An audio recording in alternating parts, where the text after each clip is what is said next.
Finska predsjednik bez dileme. Samo Trump može naterati Putina da pregovara.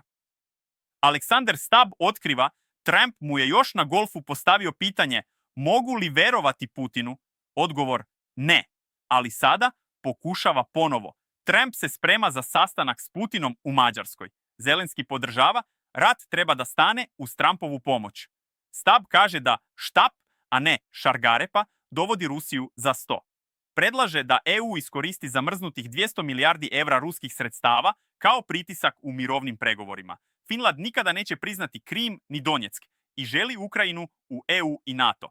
Trump menja ton od zemljopisnih razmena do izjave da Ukrajina može povratiti svu svoju teritoriju. Finska to tumači kao znak da Rusija više ne napreduje. Stab. Svi Putinovi strateški potezi su propali. Umjesto podele NATO-a, 2 nova člana. Kada mir zavisi od štapa i šargarepe, svet opet gleda u Washington. Prati srpski čardak, tamo gdje se geopolitički poker igra bez rukavica,